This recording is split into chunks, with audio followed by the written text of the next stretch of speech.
Hello friends, in this video I present an interview with Vijayalakshmi Shinde. Vijayalakshmi from PSA was the presidential candidate of JNUSU elections happened in November of this year. In this interview, I have asked her how he joined PSA. I also asked her about PSA's vision of JNU campus politics and beyond JNU campus and many more questions. तो दोस्तों ये सब पूरा जानने के लिए ये video पूरा देखिए. मेरा नाम विजय लक्ष्मी है और मैं महाराष्ट्र के लातूर ज़िले में बोरी गांव है वहाँ से आती हूँ और मैं school of language and literature से अभी मास्टर्स पर्शियन सेकेंड ईयर में पढ़ाई कर रही हूँ. अच्छा ये बताओ पीएसए के साथ तुम्हारा कनेक्शन कैसे हुआ? जेएनयू आने से पहले ही या जेएनयू आने के बाद? मैं जेएनयू आने के बाद डॉर्मेट्री में जब रहती थी तब हमने एक वाटर प्रोटेस्ट किया था. उसमें पीएसए के जो साथी थे वो मेरे साथ वहाँ पे उस प्रोटेस्ट में उन्होंने मेरी हेल्प की थी. उसके बाद हमें हॉस्टल नहीं मिला 1 साल तक और 1 साल तक हम हमेशा हॉस्टल्स की लड़ाई के लिए डीओएस जाते रहे और उस आंदोलन में भी पीएसए के साथ ही वहाँ पे आखिर तक डटे रहते थे. जब सब कोई चला जाता था कि लिस्ट फ्राइडे को आएगी, जो आज भी बहाना दिया जाता है, लेकिन जब हमने उस वक्त डीन को रात तक रुका के रखा कि जब तक लिस्ट नहीं आएगी हम नहीं जाएंगे, उस वक्त मेरा उनसे ज़्यादा कांटेक्ट हुआ. इसके बाद किसान आंदोलनों के तहत किसान महापंचायतें चल रही थी दोबारा, जो किसान आने वाले थे उससे पहले अलीगढ़ में. तब मैं उनके साथ गांव-गांव में कैंपेन्स के लिए गई थी और उसके बाद भारत बचाव एक कॉन्फ्रेंस हुई थी. उस कॉन्फ्रेंस में एज अ स्टूडेंट उन्होंने हमें इनवाइट किया था और उसमें मैंने वॉलंटियर किया. तो वहाँ पे तमाम स्टेट से और अलग अलग डिस्ट्रिक्ट से लोग आए थे और वहाँ पे एक मुझे अलग एक्सपीरियंस मिला कैंपस के बाहर की पॉलिटिक्स का. और धीरे धीरे करते हुए जब मैंने बाकी पॉलिटिक्स को देखा कि किस तरीके से पॉलिटिक्स समझौते के ऊपर जा चुकी है और जो स्ट्रगल है वो कहीं ना कहीं पीछे छूट रहा है, तो उस वक्त मुझे जो ऑनेस्टी और पॉलिटिकल कमिटमेंट पीएसए के कॉमरेड्स के अंदर देखने को मिला. हमारे कुछ साथी पीएसए बनने से पहले जो किसान आंदोलन हुआ टिकरी बॉर्डर पे, वहाँ पे काम करते थे किसानों के साथ. उनका मीडिया हैंडल करने में उनसे भी काफ़ी अच्छी बातचीत रही. तो बातचीत के साथ एक पॉलिटिकल स्टडी सर्कल्स भी, जो कल्चर अब मोस्टली ख़त्म होने को है, उन स्टडी सर्कल्स के ज़रिए मैं पीएसए से जुड़ी और पिछले 4 सालों से काम कर रही हूँ. पिछले साल जेएनयू-एसयू इलेक्शंस में मैंने नॉमिनेशन किया था काउंसलर के लिए, लेकिन मेरे ऊपर फ़ाइन था और लिंदो कमेटी के तहत जो रूल है उस रूल के चलते मेरा नॉमिनेशन जो है वो एक्सेप्ट नहीं हुआ, रिजेक्ट हो गया था. तब भी मैं कोर्ट में लड़ाई लड़ रही थी और उसके बाद इस बार जब कोर्ट से 16 अक्टूबर को स्टे आता है उसके बाद मेरा इलेक्शन का जर्नी स्टार्ट होता है कैंपेन्स के थ्रू. और इस जेएनयू-एसयू इलेक्शंस में मैं प्रेसिडेंट पोस्ट के लिए प्रोग्रेसिव स्टूडेंट्स एसोसिएशन पीएसए की तरफ से कंटेस्ट करती हूँ. हमने अप्रोच भी किया था कि एक लार्जर अलायंस बने, लेकिन सामने की तरफ से हमें जो है किसी भी तरीके का कोई रिप्लाई नहीं आता है.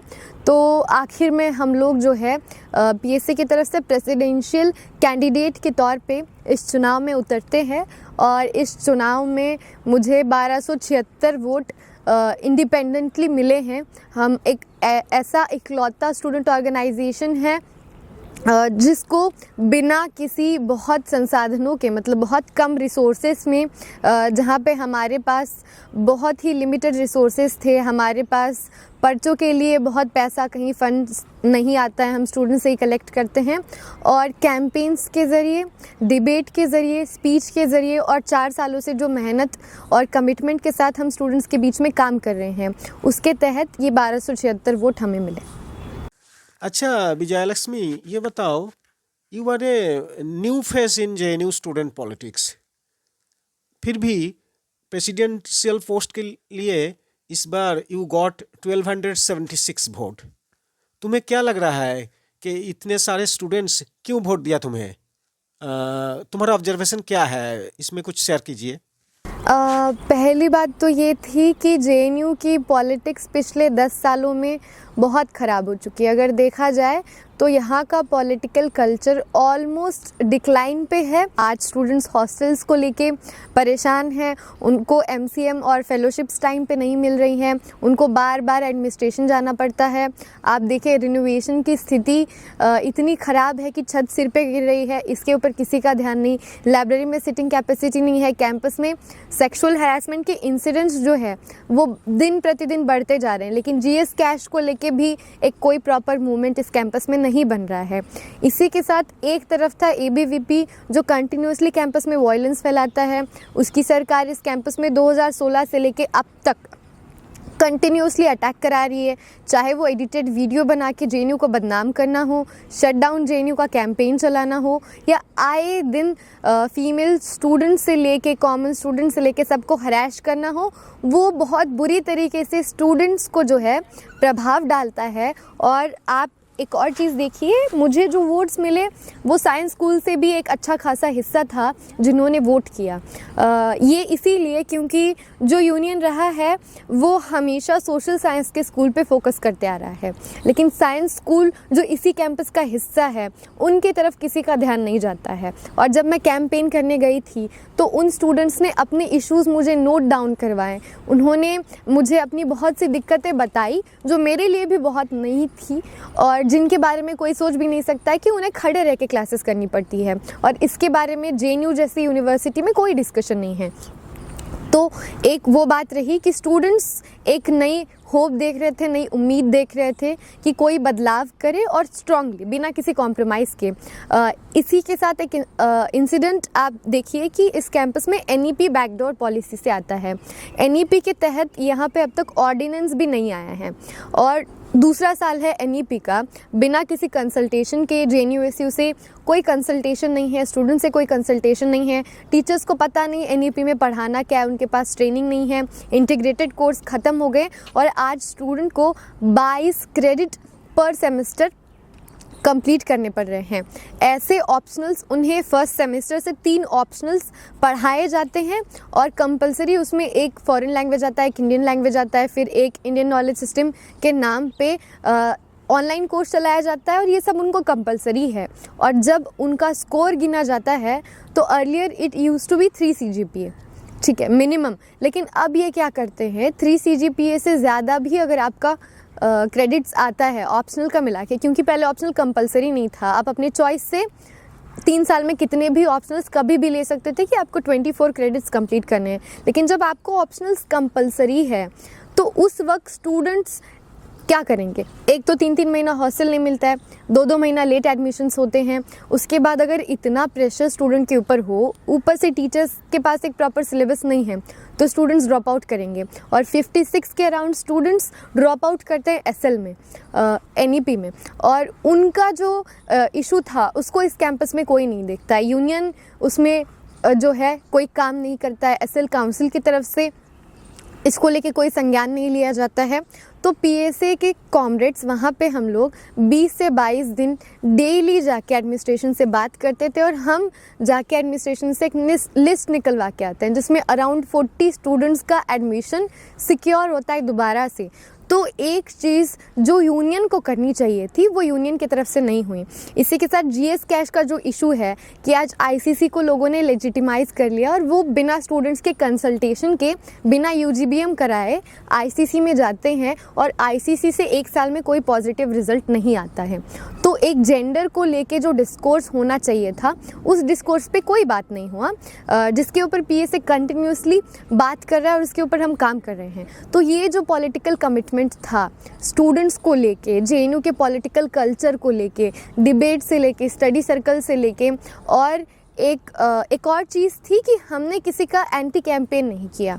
हमने अपने काम के ऊपर, अपने विचारों के ऊपर, अपनी ऑनेस्टी के ऊपर बिना किसी को जलील किए, बिना किसी के बैकडोर कैंपेन किए, ऑनेस्ट कैंपेन के साथ अपने इश्यूज स्टूडेंट्स के बीच में रखे। और मुझे लगता है कि स्टूडेंट्स ने ये चीज़ कंसिडरेट की, क्योंकि जेएनयू के स्टूडेंट्स सवाल करते हैं, सीखते हैं, कई सारे ऐसे स्टूडेंट्स थे जो बाद में आके मुझे कहते थे कि हम आपको वोट करना चाहते थे, लेकिन क्योंकि हमें डर दिखाया गया कि ABVP आ जाएगा, जो जेन्युइन डर है, वो मेरा भी डर है, उसके तहत उन्होंने मुझे वोट नहीं किया। लेकिन एज अ स्ट्रॉन्ग कैंडिडेट वो PSA को एज अ ऑप्शन देखते थे। ये उस पॉलिटिकल विचार और कमिटमेंट के वजह से ही पॉसिबल हुआ है, ये मेरा ऑब्जर्वेशन है। अच्छा, ये बताओ PSA क्या है? JNU campus politics and beyond JNU campus politics, PSA का विजन क्या है? PSA लगभग 4 सालों पहले 2021 के आखिर में बना, मतलब 2022 की शुरुआत ही माने। आप देखते हैं कि कैंपस में जैसे मैंने पहले भी कहा, एक पॉलिटिक्स है। ऐसे बोलो, ये PSA बना किस टाइम ठीक है, बट किन लोगों ने बनाया? हाँ, ठीक। 2022 में PSA बना। यहीं के कुछ मास्टर्स और PhD के स्टूडेंट्स थे जिन्हें ज़रूरत महसूस हुई, हालांकि वो अभी पास आउट हो चुके हैं, कि इस कैंपस में एक अनकॉम्प्रोमाइज स्ट्रगल की सख्त ज़रूरत है, जो किसी भी पेरेंट पार्टी से ना जुड़ते हुए इस कैंपस में एक रेडिकल स्ट्रगल को कंटिन्यू करे, उसको इस कैंपस में दोबारा से रिवाइव कराए। तो PSA बेसिकली ये मानता है कि सिर्फ इलेक्शंस, मैं पार्लियामेंट्री इलेक्शंस की बात कर रही हूँ, जो चुनाव है उससे इस देश में कोई बदलाव नहीं आ सकता है। अगर हम यूनियन की बात करते हैं तो union is a seat of struggle, not seat of power. ये मैं बार बार कहती हूँ कि यहाँ से हमें मोबिलाइज़ करने के लिए एक ज़रिया मिलता है, एक चैनल मिलता है, इसीलिए हम यहाँ पार्टिसिपेट करते हैं। लेकिन बाहर के जो इलेक्शंस हैं, जो कम्प्लीटली बाहुबल, वोट चोरी से लेके जो पैसे की उसमें लागत है वो कॉरपोरेट से आती है, उस सिस्टम को हम खारिज करते हैं। क्योंकि आप देख चुके हैं, लेफ़्ट की तमाम पार्टियां इलेक्शंस में जाती तो हैं, लेकिन जिन मुद्दों की बात उन्हें करनी चाहिए, लैंड राइट्स की, लैंड रिफॉर्म्स की, उसकी बात नहीं हो रही है, उसके लिए कोई स्ट्रगल नहीं होता है। और ये जो पार्लियामेंट्री डेमोक्रेसी में बार बार जाने के बाद भी एक कमी आपको हमेशा दिखेगी कि मास मूवमेंट्स और मास स्ट्रगल, सब कहते हैं कि हम ये करेंगे, लेकिन जैसे ही वो सत्ता में जाते हैं, मास मूवमेंट्स और मास स्ट्रगल्स कम्प्लीटली दूर हट जाते हैं। ऑन पेपर तो वो ये कह रहे हैं कि हम ये करेंगे, लेकिन ऑन ग्राउंड उनकी पॉलिटिक्स उस स्ट्रगल से बहुत दूर है। तो इसीलिए हमें ज़रूरत पड़ी कि एज अ स्टूडेंट हम इन मास मूवमेंट्स को बहुत अच्छी तरीके से आगे बढ़ा सकते हैं, काम कर सकते हैं, क्योंकि स्टूडेंट वो एक ज़रिया है जो मासेस को उनके फ्यूचर के साथ कंबाइंड वे में स्ट्रगल करने के लिए एक बहुत अहम हिस्सा बनाते हैं। तो कैंपस के बाहर भी जितने जन आंदोलन हैं, उन आंदोलनों को ज़रूरत है एक रिवोल्यूशनरी स्टैंड की, जो उन जन आंदोलनों को आगे ले जाए, क्योंकि उसी से बदलाव होगा, उसी से क्रांति होगी। आप देखिए, आज तमाम लेफ़्ट ऑर्गेनाइजेशंस जो अलग अलग तरीके से सिर्फ चुनावी गठबंधन बना के ये सोच रहे हैं कि आज हम फासीवाद को हरा देंगे, लेकिन फासीवाद को हराने के लिए भी एक स्ट्रॉन्ग मूवमेंट की ज़रूरी है, जो वोट से आगे का मूवमेंट है। और PSA उस चीज़ के लिए स्टैंड करता है। जो जल जंगल ज़मीन की लूट आज इस देश में हो रही है, कि इस देश के जितने भी संसाधन हैं उनको बेचने की, कॉरपोरेट के हाथों में देने की साजिश बार बार की जा रही है, और इसके खिलाफ कोई मूवमेंट नहीं है। किसानों की ज़मीन देने की पूरी कोशिश की गई, जिस तरीके से किसानों ने मोदी सरकार को जो है झुकाया, और वो कानून उन्हें वापस लेने पड़े। आप देखिए, आज हसदेव में जो आदिवासी है वो संघर्ष कर रहे हैं, जो छत्तीसगढ़ में आदिवासी है वो संघर्ष कर रहे हैं कि जो कोयले की खदानें वहाँ पे खोदी जा रही है, और जो कोयला और बाकी संसाधनों को बेचने की पूरी कोशिश है, उसके खिलाफ वहाँ के आदिवासियों का जो संघर्ष है, उस संघर्ष के साथ हम खड़े हैं। और इसी तरीके से जो अलग अलग जन आंदोलन हैं, चाहे वो इस देश के किसी भी हिस्से में हो, हमारी जितनी कैपेसिटी है हम वहाँ जाते हैं और उनका समर्थन करते हैं, क्योंकि आज इस देश को सिर्फ बदलाव की नहीं, क्रांति की ज़रूरत है। और वो क्रांति सड़क से आएगी, वो मूवमेंट से आएगी, उसके लिए एक रेडिकल रिवोल्यूशनरी स्ट्रगल की सख्त ज़रूरत है, और उस स्ट्रगल के साथ PSA हमेशा खड़ा है और खड़ा रहेगा। अच्छा, ये बताइए कि PSA affiliated to any party organisation? No, PSA is not affiliated with any parental organisation, लेकिन हम जो बाहर फ्रंट्स हैं, अलग अलग फ्रंट्स, एंटी फासिस्ट फ्रंट्स हो गया, या फिर जो संगठन्स हैं जो पॉलिटिकल प्रिजनर्स के लिए काम करते हैं, इसके अलावा स्टूडेंट्स के लिए जो काम करते हैं, उन फ्रंट्स का हिस्सा है। और लार्जर पॉलिटिक्स के लिए बहुत ज़रूरी है कि हम उन फ्रंट्स का हिस्सा हो, क्योंकि मूवमेंट्स बनाने के लिए फ्रंट्स उतना ही इम्पॉर्टेंट रोल प्ले करते हैं। अच्छा, कोई भी स्टूडेंट ऑर्गेनाइजेशन का पेरेंटल पार्टी होना और ना होना में क्या फ़र्क आप समझते हैं? पहली बात तो है या नहीं, इस पे ज़्यादा डिस्कशन होने से बेहतर है कि जो हैं पेरेंटल पार्टीज़, उनका क्या रोल है। आप देखिए, आज जिनके भी पेरेंटल ऑर्गेनाइजेशंस हैं, उनके स्टूडेंट विंग्स की पॉलिटिक्स में वो इंटरफेयर करते हैं। आइडियोलॉजिकली होना बहुत अच्छी बात है, लेकिन स्टूडेंट्स का ऑर्गेनाइजेशंस में एक इंडिपेंडेंट रोल होता है कि स्टूडेंट्स के अपने इश्यूज़ डिफरेंट है, उनके लिए कभी कभी प्राइमरी इश्यूज़ के ऊपर अपनी आइडियोलॉजी के साथ काम करना ज़्यादा इम्पॉर्टेंट होता है, क्योंकि रीजनल और लोकल इश्यूज़ भी होते हैं, उसके साथ काम करना बहुत ज़रूरी है। लेकिन एक पॉलिटिकल इंटरफेरेंस बार बार हम देखते हैं कि पेरेंट पार्टीज़ की तरफ से स्टूडेंट्स पॉलिटिक्स में आता है, जो कि स्टूडेंट्स पॉलिटिक्स के लिए कहीं ना कहीं जो है एक नुकसान ही कहूँगी। अगर ऐसी पेरेंट पार्टीज़ हैं जो स्टूडेंट्स पॉलिटिक्स में और ऑर्गेनाइजेशन में बिना स्टूडेंट के कंसल्ट के इंटरफेयर नहीं करती है, तो बहुत अच्छी बात है। लेकिन अगर कर रही हैं, जो हम देखते हैं कि आजकल बहुत बढ़ गया है, CV की पॉलिटिक्स, पॉलिटिक्स, परफॉर्मेटिव टोकनिज्म का जो एक मेमोरेंडम पॉलिटिक्स स्टार्ट हुआ है, जिसमें स्ट्रगल नहीं हो रहा है, जिसमें मूवमेंट्स नहीं बन रहे हैं और सीट्स किसको मिलेंगी, इसके लिए भी जो प्रेशर्स आते हैं, वो स्टूडेंट पॉलिटिक्स को कहीं ना कहीं नुकसान देते हैं। तो मुझे यही लगता है। अच्छा, अब ये बताओ, what is the future plan of PSA in JNU campus politics? जैसे कि JNU इलेक्शंस हुए हैं और हम यही मानते हैं कि JNU के इलेक्शंस इस पॉलिटिक्स का महज एक छोटा सा हिस्सा है, प्रोसेस का हिस्सा है। JNU इलेक्शंस में हम हारे या जीते वो एक अलग बात है, लेकिन हारने और जीतने से भी अलग जो चीज़ हमें विरासत में JNU की तरफ से मिली है, वो संघर्ष है, वो संघर्ष की लेगेसी है। और PSA की तरफ से मैंने प्रेसिडेंशियल डिबेट में जो CPO मैनुअल फाड़ा था, जिसके तहत आज अनफेयर इंक्वायरीज़ के ज़रिए फ़ाइन मारा जा रहा है, कॉमर्स स्टूडेंट्स को पानी से लेके हॉस्टल तक के लिए जो स्ट्रगल करना पड़ता है फेलोशिप के लिए, उनकी बात नहीं सुनी जाती है, मेमोरेंडम्स को इग्नोर किया जाता है, कोई रिप्लाई नहीं आता है, और उसके बाद हमें मजबूरन प्रोटेस्ट करने जब जाना पड़ता है, उस प्रोटेस्ट को भी वो क्रिमिनलाइज करते हैं और फ़ाइन लगा देते हैं।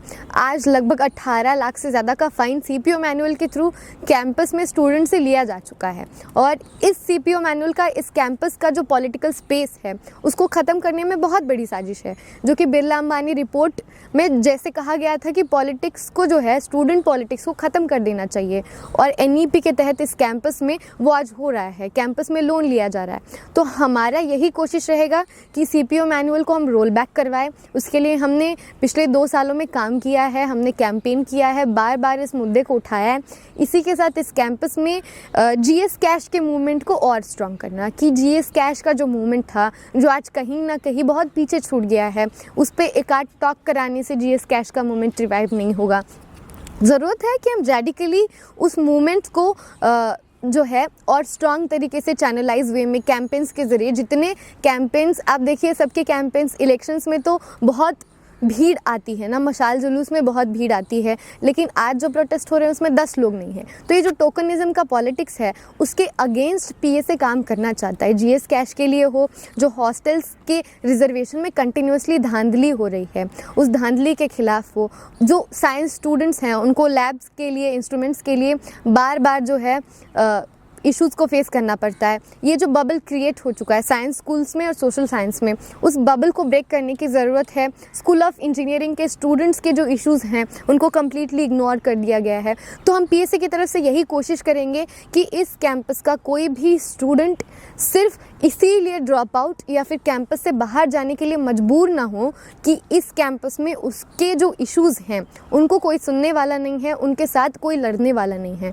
तो हम इस पॉलिटिकल कमिटमेंट कमिटमेंट के साथ हमेशा जेएनयू में और जेएनयू के बाहर खड़े रहेंगे, क्योंकि जनता का संघर्ष और जनता का आंदोलन ही एक ऐसा रास्ता है कि हम अपनी जंग हमेशा जारी रखेंगे उस अत्याचार और जो एक अथॉरिटेटिव रिजिम आज इस कैंपस पे थोपा गया है उसके खिलाफ। इसी पॉलिटिक्स को लेके ही पीएसए अपना जो स्ट्रेटजिक वे है उसको कायम रखेगा, और मुझे लगता है कि ये आज की सबसे बड़ी नीड है। अगर पॉलिटिकल कल्चर को आपको बचाना है, अगर आप चाहते हैं कि यहाँ से एनईपी रोल बैक हो जाए, जो सर्विलांस अभी इस कैंपस में लाया गया कि 30 लाख का पैसा आप उसमें लगा रहे हैं, हमारा प्राइवेसी का हनन करने की एक क्लिक से जो है ख़त्म हो जाएगा आपका एंट्री, लाइब्रेरी के घंटे घटा रहे, सीट्स नहीं बढ़ा रहे, तो हम उस हर स्ट्रगल में स्टैंड करेंगे बिना कॉम्प्रोमाइज़ किए और बिना मूवमेंट्स को डिले किए हुए, क्योंकि मूवमेंट्स डिले होते हैं तो वो डिरेल हो जाते हैं। तो बहुत ज़रूरी है कि हम मूवमेंट्स को बनाएं